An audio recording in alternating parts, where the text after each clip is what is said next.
അഗ്നിജ്വാല A deep love story ഭാഗം 63. അതെ, ആ കണ്ണൊന്ന് നേരെ വെക്ക്, അല്ലെങ്കിൽ ഇപ്പൊ അത് പുറത്തു ചാടും. അപ്പുവിന്റെ മിഴിഞ്ഞ കണ്ണുകൾ കണ്ട് പൊന്നു അവന്റെ അടുത്തേക്ക് വന്നു നിന്ന് അവനെ കളിയാക്കി. അപ്പു അവളെ ദേഷ്യത്തോടെ നോക്കി. അത് കണ്ട് അവൾ ചുണ്ടുകൊട്ടി. അപ്പു വീണ്ടും ജ്വാലയ്ക്ക് നേരെ തിരിഞ്ഞു. അവന്റെ നോട്ടം കണ്ടതും അവള് വീണ്ടും അവനെ നോക്കി ചിരിച്ചു കൊടുത്തു. നീ ഇപ്പൊ എന്താ ഏട്ടനെ വിളിച്ചേ? അപ്പു സംശയത്തോടെ ചോദിച്ചു. ആരവേട്ടന്റെ ഏട്ടാന്ന്? എന്താ? അവൾ കുറുമ്പോടെ ചോദിച്ചു. അഗ്നി അവളെ ചിരിയോടെ നോക്കിയിരുന്നു. ഡി ഡി ഏട്ടത്തി, നീ എന്നോട് കള്ളം പറയണ്ട. നീ ഇപ്പൊ ഏട്ടനെ അഗ്നി എന്നല്ലേ വിളിച്ചേ?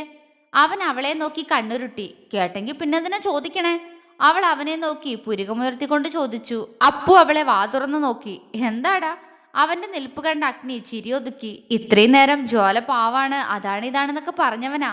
എന്നിട്ടിപ്പോ അവളുടെ കുറുമ്പ് കണ്ട് കണ്ണു തള്ളി നിൽക്കുന്ന നോക്ക്. ചിരി പുറത്തേക്ക് വരാതിരിക്കാൻ അഗ്നി മീശത്തുമ്പ് കടിച്ചു പിടിച്ച് ചിരി ഒതുക്കി. യു, അപ്പൊ നീ ആരവേട്ടന്റെ ഏട്ടെന്നുള്ള വിളി നിർത്തിയോ? ഇതൊക്കെ എപ്പോ? ഞാൻ അറിഞ്ഞില്ലല്ലോ. അവൻ അന്തം വിട്ടുകൊണ്ട് ചോദിച്ചു. ഈ അത് അത് ഇവിടുന്ന് ഞാൻ ആരവേട്ടന്റെ ഏട്ടാന്ന് വിളിച്ചാ എല്ലാരും എന്താ കരുതുക? അപ്പൊ അഗ്നി പറഞ്ഞു വേറെന്തേലും വിളിക്കാൻ. അപ്പൊ ഞാൻ അഗ്നിന്ന് വിളിച്ചു, അത്രേ ഉള്ളൂ. അവൾ നിഷ്കളങ്കമായി പറഞ്ഞു. ഓ, അത്രേ ഉള്ളൂ അല്ലേ? ഞാനൊന്നും അറിഞ്ഞില്ലല്ലോ. അല്ല, നീ എന്താ ഇങ്ങനെ? എൻ്റെ ഏട്ടനെ കാണുമ്പോഴേക്കും ചെകുത്താൻ കുരിശു കാണുന്ന പോലെ ആയിരുന്നല്ലോ. എന്നിട്ടിപ്പോ ആകെ ഒരു മാറ്റം. എന്താണ്? അവൻ അവൾക്കടുത്തേക്ക് ചെന്ന് കുറുമ്പോടെ ചോദിച്ചു. എന്ത്? ഒന്നുമില്ല. അവൾ വിക്കിക്കൊണ്ട് പറഞ്ഞു. ഉവേ, എന്തൊക്കെയുണ്ട്. ഒരഗ്നി. അതുമാത്രല്ല, നീ ഇപ്പൊ എന്തിനാ എൻ്റെ ഏട്ടന്റെ നെഞ്ചിൽ കിടന്ന്? അപ്പോ നിങ്ങളുടെ പിണക്കൊക്കെ തീർന്നോ? അപ്പൂന് അടുത്ത സംശയമായി. ഇല്ല. അവള് പറഞ്ഞുകൊണ്ട് അഗ്നിയെ ഇടങ്ങണ്ണിട്ട് നോക്കി. അവൻ അവളെ കൂർപ്പിച്ച് നോക്കുന്നുണ്ട്. അവളത് കാണാത്തതുപോലെ അപ്പൂനെ നോക്കിയിരുന്നു. എന്തോ എവിടെയോ ചീഞ്ഞ് നാറുന്നുണ്ട്. ഞാൻ കണ്ടുപിടിച്ചോളാ. അപ്പു രണ്ടിനെയും നോക്കി കണ്ണുരുട്ടിക്കൊണ്ട് പറഞ്ഞു. അഗ്നിയും ജ്വാലയും ശരിയെന്ന പോലെ തലയാട്ടി. പക്ഷെ അപ്പോഴും രണ്ടാളുടെയും മുഖത്ത് ഒരു ചിരിയുണ്ട്. ആ, നാറുന്നുണ്ട്. താൻ വന്നപ്പോ തൊട്ട് തുടങ്ങിയത് ഈ നാറ്റം. തനിക്കൊന്ന് കുളിച്ചൂടെ? പൊന്നു അതിനിടയ്ക്ക് അപ്പൂനിട്ടൊന്ന് കൊട്ടി. അവൻ അവളെ തറപ്പിച്ചൊന്ന് നോക്കി. കുളിക്കാത്ത നിന്റെ അച്ഛൻ, അവൻ പറഞ്ഞു. ഏയ്, അച്ഛനെന്ന് കുളിച്ചു അപ്പേട്ടാ, സത്യം. അവൾ കുറുമ്പോടെ പറഞ്ഞു. അപ്പു ഇതെന്ത് ജന്മമെന്ന പോലെ അവളെ നോക്കി. പെട്ടെന്നാണ് അവൾ എന്താ തന്നെ വിളിച്ചതെന്ന ബോധം അവന് വന്നത്. നീ എന്താ എന്നെ വിളിച്ചേ? അവൻ അവൾക്ക് മുന്നിൽ പോയി നിന്നു. അപ്പേട്ടാന്ന്. എന്താ അപ്പേട്ട, ഇഷ്ടായില്ലേ? അവൾ ഇല്ലാത്ത നാണത്തോടെ ചോദിച്ചു. ജ്വാല അവളെ കണ്ണുമിഴിച്ചു നോക്കി. പക്ഷെ പൊന്നൂന്റെ കുറുമ്പ് ആസ്വദിച്ച് ചിരിയോടെ ഇരിക്കുകയാണ് അഗ്നി. അപ്പേട്ടനോ? അതെന്തേട്ടൻ? ദേ ചൂലെ, വാങ്ങിക്ക് നീ എന്റെ കയ്യിന്ന്. അപ്പു അവൾക്ക് നേരെ കയ്യൊങ്ങി. ദേ വേണ്ട കേട്ടോ അപ്പേട്ട, സ്ത്രീകളെ തല്ലിക്കൂടാ. പീഡനം. ഞാൻ പോയി കംപ്ലൈന്റ് കൊടുക്കും, അപ്പേട്ടൻ എന്നെ പീഡിപ്പിച്ചു എന്ന് പറഞ്ഞിട്ട്. അവൾ വിരല് കടിച്ചു. അപ്പു വെപ്രാളത്തോടെ പെട്ടെന്നൊരടി പുറകിലേക്ക് നിന്നു. പൊന്നു ചിരിയോടെ അവനെ നോക്കി. അയ്യോ, പേടിക്കണ്ട. ഇപ്പൊ കേസൊന്നും കൊടുക്കൂലെന്നേ. അവസാനം അപ്പേട്ടൻ എന്നെ കെട്ടുമ്പോ അപ്പേട്ടൻ അതൊരു സങ്കടാവരുതല്ലോ. അവൾ അവനെ കളിയാക്കി. അപ്പു അവളെ നോക്കി പല്ല് കടിച്ചു. ദേ നാഗവല്ലി, എന്നെ നീ ഇനി കൊപ്പേട്ടാന്ന് വിളിച്ചാലുണ്ടല്ലോ. എൻ്റെ പേര് ആരവെന്നാ. നിനക്ക് എന്നെ ഏട്ടെന്ന് വിളിച്ചേ പറ്റൂന്നാണെങ്കിൽ ജ്വാല വിളിക്കുന്ന പോലെ ആരവേട്ടാന്ന് വിളിച്ചോ, അല്ലെങ്കിൽ അപ്പുവേട്ടാന്ന് വിളി. ഇതെന്തൊരു അപ്പേട്ട? കേൾക്കുമ്പോ തന്നെ നിന്റെ അടുത്ത് വല്ല ചെളിയിലും പൂഴ്ത്തി കൊല്ലാൻ തോന്നുന്നു, ശവം. അപ്പു മുരണ്ടു. അപ്പൊ നിന്റെ മക്കൾക്ക് തള്ളയില്ലാതായി പോവില്ലേടാ അപ്പേട്ട? അവൾ അവനെ ചൊടിപ്പിച്ചു. എന്റെ മഹാദേവ, ഈ പണ്ടാരത്തിനെ ഞാൻ തല്ലിക്കൊല്ലാതിരിക്കാൻ എനിക്ക് ക്ഷമ തരൂ. അവൻ മുകളിലേക്ക് നോക്കി ദയനീയമായി പറഞ്ഞു. പൊന്നു ചുണ്ടു കൂട്ടിപ്പിടിച്ച് ചിരിയൊതുക്കി. പൊന്നു, ഒന്ന് നിർത്തിയേ. നീ എന്തിനാ ആരവേട്ടനിങ്ങനെ ദേഷ്യം പിടിപ്പിക്കുന്നേ? അവരുടെ രണ്ടിന്റെയും അടി ആസ്വദിച്ചിരുന്ന ജ്വാല പെട്ടെന്ന് വന്ന് രണ്ടിന്റെയും നടുക്ക് കയറി. ഞാനല്ല ജ്വാലക്കുട്ടി, ദേ ഈ പണ്ടാര. അപ്പു പൊന്നുവിനെ എത്തി നോക്കി. പണ്ടാരൻ നിന്റെ അമ്മായിയമ്മ. ഓ സോറി, അതെന്റെ അമ്മയാണല്ലോ അപ്പേട്ട. എന്നാ അത് മായ്ച്ചു കള. പണ്ടാരൻ നിന്റെ അളിയൻ. ഇപ്പൊ ഓക്കെ അല്ലേ? പൊന്നു അവനെ നോക്കി കണ്ണിറുക്കി. ജ്വാല! അപ്പു അലറി. ജ്വാല രണ്ടിനെ മാറി മാറി ദയനീയമായി നോക്കി. എവിടെ? രണ്ടും പോരുകോഴികളെ പോലെ കൊത്താൻ പാകത്തിന് നിൽക്കുകയാണ്. ജ്വാല പെട്ടെന്ന് അഗ്നിയുടെ അടുത്തേക്ക് ചെന്ന് അവന്റെ കയ്യിൽ പിടിച്ചു വലിച്ചു. അവൻ തിണ്ണയിൽ നിന്നും എഴുന്നേറ്റു. അഗ്നി, ഒന്ന് പറ രണ്ടിനോട് ഒതുങ്ങാൻ. അവൾ അവനെ ദയനീയമായി നോക്കി പറഞ്ഞു. അഗ്നി ചിരിയോടെ അവളെ ഒരു കൈയാൽ ചേർത്ത് പിടിച്ചു. ഡാ, അടങ്ങിക്കേ. പൊന്നു, നിന്നോടും കൂടിയാ. രണ്ടിനും കിട്ടും എന്റെ കയ്യിന്ന്. അഗ്നി അപ്പുവിനോടും പൊന്നുവിനോടും താക്കീതോടെ പറഞ്ഞു. അവന്റെ ഗൗരവം നിറഞ്ഞ സ്വരം കേട്ടതും പൊന്നു അപ്പുവിൽ നിന്നും നോട്ടം മാറ്റി അഗ്നിയെ നോക്കി ചിരിച്ചു. കൂടുന്നുണ്ട് കേട്ടോ നിനക്ക്, വാങ്ങിക്കുന്നീ. അഗ്നി അവൾക്കടുത്തേക്ക് പോയി അവളുടെ ചെവിയിൽ ഒരു കിഴുക്ക് വെച്ചു കൊടുത്തു. ആ അഗ്നിയേട്ടാ, വിട് വിട്. അവൾ നിന്നിടത്ത് നിന്ന് തുള്ളി. അത് കണ്ടപ്പു അവളെ നോക്കി വിജയച്ചിരി ചിരിച്ചു. പൊന്നുവിന്റെ മുഖം വീർത്തു.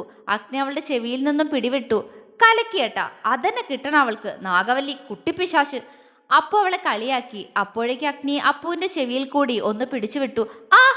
അപ്പു ചെവി ഒഴിഞ്ഞുകൊണ്ട് അഗ്നിയെ തുറച്ചു നോക്കി. രണ്ടും കണക്കാ. അഗ്നി ചുണ്ടുകോട്ടി. അപ്പു അവനെ കലിപ്പിച്ചു നോക്കി ഹാളിൽ കൊണ്ടുവന്ന് വെച്ച ബാഗെല്ലാം എടുത്ത് അവന്റെ കാറിലേക്ക് വെച്ചു. പൊന്നു അവനെ ഒന്ന് നോക്കിക്കൊണ്ട് ജ്വാലയുടെ അടുത്തേക്ക് വന്നു. പോവാട്ടോ, ജ്വാല അവളോട് ഇടർച്ചയോടെ പറഞ്ഞു. സോറി, ഞാൻ നിന്നെ ശ്രദ്ധിച്ചില്ലല്ലോ.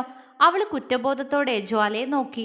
ഏയ്, നീയൊരു തെറ്റും ചെയ്തിട്ടില്ല. നിന്റെ തെറ്റെല്ലാം എനിക്കത് മനസ്സിലായി. നീ ഇനി അതൊന്നും ഓർത്ത് വിഷമിച്ചിരിക്കരുത് കേട്ടോ.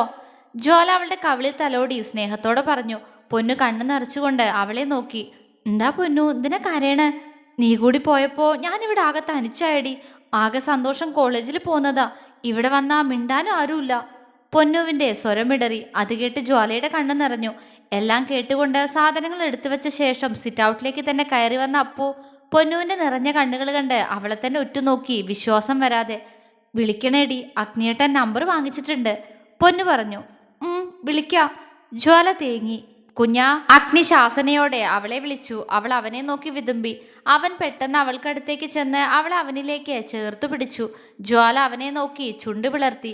കരയില്ലേ കുഞ്ഞാ, ഇങ്ങനെ കരഞ്ഞിട്ട് ഇവിടെ നിന്ന് ഇറങ്ങിയ പൊന്നൂന് സങ്കടാവില്ലേ? അഗ്നി വാത്സല്യത്തോടെ അവളോട് പറഞ്ഞു. ജ്വാല തലകുലുക്കിക്കൊണ്ട് കണ്ണുകൾ തുടച്ചു. അപ്പോഴേക്ക് അംബിക, അരുന്ധതിയും സൗബിയും പുറത്തേക്ക് ഇറങ്ങി വന്നു. അഗ്നി പൊന്നൂനെ നോക്കി. അവൾ നിറഞ്ഞ കണ്ണുകൾ തുടച്ച് അഗ്നിയെ നോക്കി പുഞ്ചിരിച്ചു. അവൻ അവളെ ഒരു കൈയാൽ ചേർത്തു പിടിച്ചു. പൊന്നു അവന്റെ കൈകൾക്കുള്ളിൽ ഒതുങ്ങി നിന്നു. ചെവി വേദനിച്ചോ? അവൻ വാത്സല്യത്തോടെ ചോദിച്ചു. ഇല്ല, അവള് പതിയെ പറഞ്ഞു. അഗ്നി അവളെ ഒന്നുകൂടി അവനിലേക്ക് ഒതുക്കി പിടിച്ചു. അവൻ ചേർത്ത് പിടിച്ച് നിൽക്കുന്ന പൊന്നൂനെയും അവളെ തന്നെ നോക്കി നിൽക്കുന്ന അപ്പൂനെയും കണ്ട് അംബികയുടെ മുഖം വിടർന്നു. ഇതുതന്നെയായിരുന്നു ഞാൻ ആഗ്രഹിച്ചതും. എൻ്റെ അല്ലേ മോള്, എത്ര പെട്ടെന്ന് അവൾ അഗ്നിയുടെ സ്നേഹം പിടിച്ചു പറ്റിയേ. അവരുള്ളിൽ നിറഞ്ഞ സന്തോഷത്തോടെ ഓർത്തു. അപ്പു പൊന്നൂനെ പഠിക്കുന്നത് പോലെ നോക്കുകയാണ്. അവൾ അഭിനയിക്കുകയാണോ എന്ന പോലെ. പക്ഷെ അഗ്നിയോട് ചേർന്ന് നിൽക്കുന്ന പൊന്നൂനെ കണ്ട് അരുന്ധതിക്ക് ആകെ മൊത്തം വിറഞ്ഞു കയറുന്നുണ്ടായിരുന്നു. അവർ സൗബിയെ നോക്കി കണ്ണുരുട്ടി. അവൾ തല താഴ്ത്തി. വിഷമൊന്നും വേണ്ടാട്ടോ, മോൾക്ക് എപ്പോൾ വേണമെങ്കിലും അങ്ങോട്ട് വരാം. ആരും മോളെ വിലക്കില്ല. ഞാൻ വരും, എനിക്കിവിടെ ഒറ്റയ്ക്ക് മടുത്തു. അവളുടെ വാക്കുകളിൽ വേദന. അഗ്നി മറുപടി പറയാതെ അവളുടെ നെറ്റിയിൽ പതിയെ ഒന്ന് ചുണ്ടുമുട്ടിച്ചു. അവൾ അവനെ കണ്ണു നിറച്ച് നോക്കി. എടി പെണ്ണെ, ഇങ്ങനെ കരയല്ലേ, അപ്പു കാണൂട്ടോ. അവനോട് നീ ആനയാ ചേനയെന്നൊക്കെ ഞാൻ പറഞ്ഞു വെച്ചേക്കുന്നേ. ഇതൊക്കെ അവൻ കണ്ട അയ്യേ മോശം മോശം. നീ അവനോട് പറഞ്ഞതുപോലെ അങ്ങോട്ട് പോരടി, അവനെ ചാക്കിലാക്കിയിട്ട്. അഗ്നി പൊന്നൂന് മാത്രം കേൾക്കാൻ പാകത്തിന് കുറുമ്പോടെ പറഞ്ഞു. പൊന്നൂന് ചിരി വന്നു അവന്റെ സംസാരം കേട്ടിട്ട്. അവൾ കണ്ണു തുടച്ചുകൊണ്ട് അപ്പൂനെ നോക്കി. അവളുടെ നോട്ടം കണ്ടതും അവൻ ചുണ്ടൊന്ന് കോട്ടി. പൊന്നു അവനെ നോക്കി പെട്ടെന്ന് സൈറ്റടിച്ച് കാണിച്ചു. അപ്പു അവളെ മിഴിച്ചു നോക്കി. പൊന്നു കള്ളച്ചിരിയോടെ അഗ്നിയിലേക്ക് വീണ്ടും നോട്ടം പായിച്ചു. ആ, അഗ്നിയേട്ടന്റെ മനസ്സിൽ അങ്ങനെ ഒരു ആഗ്രഹം ഉണ്ടെങ്കിൽ ഞാൻ എതിര് നിൽക്കുന്നത് എങ്ങനെയാ? നമുക്ക് നോക്കാന്നേ. പക്ഷെ അങ്ങേര് ആളത്ര ശരിയല്ല. അയാളെ കെട്ടിയാ ഞാനും അയാളും തമ്മിൽ എപ്പോഴും അടിയാവും. ഹാ, പൊന്നു നിശ്വസിച്ചു. അഗ്നി അവളുടെ തലയിൽ ഒന്ന് കൊട്ടി. അപ്പോ ഞങ്ങൾ ഇറങ്ങട്ടെ കേട്ടോ. പോയി വരും രണ്ടാളും. പൊന്നു ജ്വാലയുടെ കയ്യിൽ പിടിച്ചു. ജ്വാല അവളെ നോക്കി പുഞ്ചിരിച്ചു. മോളെ ജ്വാല, പൂവാണോ? അതുവരെ അവരെ നോക്കി നിന്ന അംബിക ജ്വാലയോട് സ്നേഹത്തോടെ ചോദിച്ചു. അവരുടെ ചിരിച്ചുകൊണ്ടുള്ള നിൽപ്പ് കണ്ട് ജ്വാലയ്ക്ക് അസ്വസ്ഥത തോന്നി. അവൾ പതിയൊന്ന് മൂളിയതേയുള്ളൂ. അംബികയുടെ മുഖം കനത്തു. ആ, അപ്പൊ എന്നാ മൂന്നാളോടും കൂടിയാ. ഇവിടുത്തെ ആണുങ്ങൾ വന്നാ അവരോട് കൂടി പറഞ്ഞേക്ക് ഞങ്ങൾ ഇറങ്ങുക, ഇടയ്ക്ക് വരാം, അഗ്നി ഗൗരവത്തോടെ പറഞ്ഞു. അംബിക അരുന്ധതിയും തലയാട്ടി. അത് കണ്ട് അഗ്നി മൂളി. പിന്നെ പറഞ്ഞതൊന്നും മറക്കണ്ട, ജ്വാലയുടെ പേരിലുള്ള ഒരിടത്തും ആരും കാലുകുത്തരുത്, ഇവിടെ അല്ലാതെ. താക്കീതോടെ മൂന്നിനോടും കൂടി പറഞ്ഞുകൊണ്ട് അഗ്നി ജ്വാലയുടെ കൈയും പിടിച്ച് പുറത്തേക്ക് ഇറങ്ങി. അവളെ കാറിൽ കോ ഡ്രൈവിംഗ് സീറ്റിലിരുത്തി അഗ്നി ഡ്രൈവിംഗ് സീറ്റിലേക്ക് കയറി. അപ്പു, നിന്റെ കാർ എടുത്തിട്ട് വാ, അവൻ അപ്പുവിനോട് പറഞ്ഞു. ആ ഏട്ടാ, നിങ്ങൾ വിട്ടോ, അപ്പു പറഞ്ഞു. പൊന്നൂനോട് ഒരിക്കൽ കൂടി യാത്ര പറഞ്ഞുകൊണ്ട് അഗ്നി കാറെടുത്തു പോയി. പൊന്നൂനെ കൂർപ്പിച്ചു നോക്കിക്കൊണ്ട് അപ്പു അവന്റെ കാറിലേക്ക് കയറാനൊരുങ്ങി. ആരവേട്ട? പെട്ടെന്ന് പുറകിൽ നിന്ന് സൗബി അവനെ ആർദ്രമായി വിളിച്ചു. പൊന്നു അപ്പു അവളെ ഒരുപോലെ തിരിഞ്ഞു നോക്കി. അവനെ നോക്കി നല്ല ക്ലോസപ്പായി ചിരിക്കുകയാണ് സൗബി. എന്റെ കൃഷ്ണ, എന്റെ കഞ്ഞിലെ പാറ്റയാണോ ഈ ഇളിച്ചോണ്ട് നിൽക്കുന്നത്? പൊന്നു സൗബിയെ നോക്കി ദയനീയമായി സ്വയം ചോദിച്ചു. അവളുടെ വിളി കേട്ട് അപ്പുവിന് തരിച്ചു കയറിയെങ്കിലും സൗബിയെ കൂർപ്പിച്ചു നോക്കുന്ന പൊന്നൂനെ കണ്ടവൻ സൗബിയെ നോക്കി നന്നായി ചിരിച്ചു കൊടുത്തു. അവളുടെ മുഖം പൂനിലാവ് പോലെ തെളിഞ്ഞുപോയി. അതുകണ്ട് പൊന്നു അപ്പുവിനെ തുറച്ചു നോക്കി. അവളെ നോക്കി പുച്ഛിച്ചുകൊണ്ട് അവൻ സൗബിയെ നോക്കി സൈറ്റടിച്ചു. സൗബിയുടെ മുഖം ചുവന്നു. പൊന്നു ദേഷ്യത്തോടെ അപ്പുവിനെ നോക്കി. അതുകണ്ട് വിജയച്ചിരിയോടെ അവൻ കാറിലേക്ക് കയറി.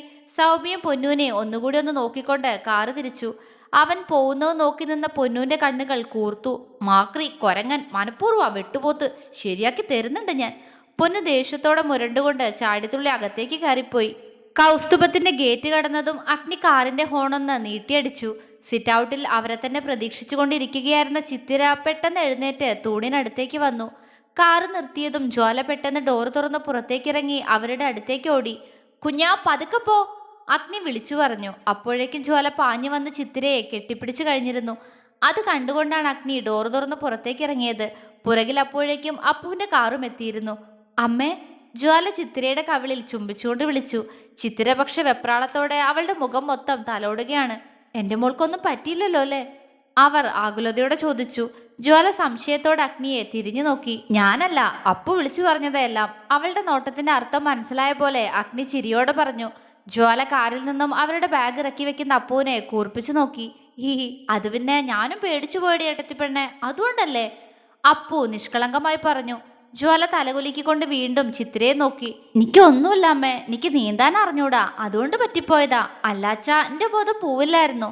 സുരഭി തന്നെ വെള്ളത്തിലേക്ക് തള്ളിയിട്ട സങ്കടം മറച്ചു വെച്ചുകൊണ്ട് അവൾ ചിത്തിരയോട് കുറുമ്പോടെ പറഞ്ഞു. പരദേവതകൾ കാത്തതാ എന്റെ കുട്ടിയെ. കണ്ണാ, മോളക്കുട്ടി, നമ്മുടെ തറവാട്ടു ക്ഷേത്രത്തിലൊന്ന് പോണു കേട്ടോ. ഒക്കെ അറിഞ്ഞപ്പോ അമ്മ നേർന്നതാ. ചിത്തിര ജ്വാലയുടെ കവിളിൽ തലോടിക്കൊണ്ട് പറഞ്ഞു. പോവാ അമ്മേ. അഗ്നി പുഞ്ചിരിച്ചു. ജ്വാലയുടെ കണ്ണുകൾ തന്നെ തന്നെ നോക്കി ഗൗരവത്തോടെ നിൽക്കുന്ന മോഹനിലേക്ക് പോയി. അച്ഛേ, അവൾ അയാളെ ചിരിയോടെ വിളിച്ചുകൊണ്ട് അയാളുടെ നെഞ്ചിലേക്ക് ചാഞ്ഞു. അയാൾ അവളെ പൊതിഞ്ഞു പിടിച്ച് തലയിൽ തലോടി. വേണ്ട, എന്നാലും അമ്മയെ മാത്രല്ലേ ഇത്രയും നേരമായിട്ടും കണ്ടുള്ളൂ നീയ്. അപ്പോ നിന്നെ കാത്തു നിന്നാ ഞാൻ ആരായി? അയാൾ പരിഭവത്തോടെ ചോദിച്ചു. അച്ഛൻ ശശി, അല്ലാതാര്? ജ്വാലയുടെ അഗ്നിയുടെ ബാഗ് ഹാളിലേക്ക് കയറ്റി വെക്കുന്നതിനിടെ അപ്പുവാണത് പറഞ്ഞത്. മോഹൻ പല്ല് കടിച്ചുകൊണ്ട് അവനെ നോക്കി. അല്ല, അച്ഛൻ ചോദിച്ചതുകൊണ്ട് പറഞ്ഞതാ. അവൻ ഇളിച്ചു. ഞാൻ നിന്നോടല്ല ചോദിച്ചേ, എന്റെ വായിന്ന് വല്ലതും വീണ് കിട്ടാൻ കാത്തു നിൽക്ക അവൻ. പോടച്ചക്ക. മോഹൻ മുരണ്ടു. ഓ. അപ്പു അയാളെ നോക്കി പുച്ഛിച്ചുകൊണ്ട് ബാഗ് എടുത്ത് അഗ്നിയുടെ റൂമിലേക്ക് നടന്നു. അച്ഛേ, ജ്വാല കുറുമ്പോടെ മോഹന്റെ മീശ പിടിച്ച് വലിച്ചു. അടി കൊഞ്ചണ്ട നീ. അയാൾ മുഖം വീർപ്പിച്ചു. അത് ഞാനാദ്യം അമ്മയെ കെട്ടിപ്പിടിച്ചിട്ട് പിന്നെ അച്ഛയുടെ അടുത്തേക്ക് വരാൻ തുടങ്ങായിരുന്നു, സത്യമായിട്ടും, അവള് പറഞ്ഞു. ഉവ്വ. അയാൾ ചുണ്ടുകൊട്ടി. ആന്നേ, സത്യം. അല്ലെങ്കിൽ അച്ഛയ്ക്ക് ആദ്യം മുന്നിൽ വന്ന് നിന്നൂടായിരുന്നോ? എങ്കിൽ ഞാൻ അച്ഛയെ തന്നെ ആദ്യം കെട്ടിപ്പിടിച്ചേനെ, അവള് കള്ളച്ചിരിയോടെ പറഞ്ഞു. മോഹന്റെ മുഖം വിടർന്നു. എന്റെ കുട്ടിയില്ലാതെ ഈ വീട് ആകെ ഉറങ്ങിപ്പോയിടാ, അയാൾ അവളോട് വാത്സല്യത്തോടെ പറഞ്ഞു. ഞാനിവിടെ വന്നിട്ട് ഒരാഴ്ച ആയതല്ലേ ഉള്ളൂ അച്ഛേ, അപ്പോഴേക്കും ഇന്ന് നിങ്ങൾക്കൊക്കെ ഇത്ര മിസ് ചെയ്തോ? അവൾ അത്ഭുതത്തോടെ ചോദിച്ചു. പിന്നല്ല, നീ വന്നപ്പോഴല്ലേ ഈ വീട്ടിലൊരു ഒച്ചയനക്കൊക്കെ വന്നേ. അല്ലെങ്കിൽ ഇവിടെ ബഹളം വേണമെങ്കിൽ മീന് വരണം. പെണ്ണ് വെറും വായാടിയാ, മോഹൻ ചിരിയോടെ പറഞ്ഞു. മീനുവിന്റെ കാര്യം പറഞ്ഞതും ജ്വാലയുടെ മുഖം മങ്ങി. അത് അഗ്നി വ്യക്തമായി കാണുകയും ചെയ്തു. അവന്റെ നെറ്റി ചുളിഞ്ഞു. മോൾക്കറിയില്ലേ മീനുവിനെ നിങ്ങളുടെ കല്യാണത്തിന് വന്നിരുന്നു? അറിയാ, അവൾ പതിയെ പറഞ്ഞു. അവള് വന്ന ഇവിടെ ഒരനക്കൊക്കെ ഉണ്ടാവും. പക്ഷെ നീ വന്നപ്പോ അതിനേക്കാൾ വീടൊക്കെ ഉണർന്നതുപോലെയാ ഞങ്ങളും. മോഹൻ പറഞ്ഞതും അവൾ ആണോ എന്ന പോലെ കണ്ണു വിടർത്തി. അതെ, അയാള് പറഞ്ഞു. അതെ, മതി മതി, ഒരച്ഛനും മോളും വന്നേക്കുന്നു, കൊച്ചിനങ്ങോട്ട് വിട്ടേ മനുഷ്യ. ചിത്തിര മോഹന്റെ കയ്യിൽ നിന്ന് ജ്വാലയെ അകത്തി മാറ്റി. മോഹൻ ചിരിയോടെ രണ്ടുപേരെ നോക്കി. പക്ഷെ ഈ സമയം അത്രയും അഗ്നിയുടെ കണ്ണുകൾ തന്റെ കുഞ്ഞിപ്പെണ്ണിൽ മാത്രമായിരുന്നു. ഇത്രയും ദിവസം മംഗലത്തുണ്ടായിട്ടും അവളുടെ കുറുമ്പെല്ലാം അവള് എന്നോട് മാത്രമേ കാണിച്ചിട്ടുള്ളൂ. മറ്റുള്ളവർക്ക് മുന്നിൽ അവൾ സൈലന്റ് ആയിരുന്നു. പക്ഷെ ഇവിടെ വന്നപ്പോ വീണ്ടും അവൾ ഇവിടുത്തെ കുറുമ്പിയായി. അഗ്നി ചിത്രയോടും മോഹനോടും കുറുമ്പോടെ സംസാരിക്കുന്ന ജ്വാലയെ കണ്ണിമയ്ക്കാതെ നോക്കിയിരുന്നു. എല്ലാരോടും സ്നേഹം അവൾക്ക്. അച്ഛനും അമ്മയ്ക്കും അപ്പൂനും അവള് ശരിക്കൊരു കുഞ്ഞിനെ പോലെ തന്നെയാ. അവൻ നിറഞ്ഞ സന്തോഷത്തോടെ മനസ്സിലോർത്തു. എന്റെ മോൾ എന്തെങ്കിലും കഴിച്ചായിരുന്നോ? ചിത്തിര അവളുടെ വയറിൽ തലോടിക്കൊണ്ട് ചോദിച്ചു.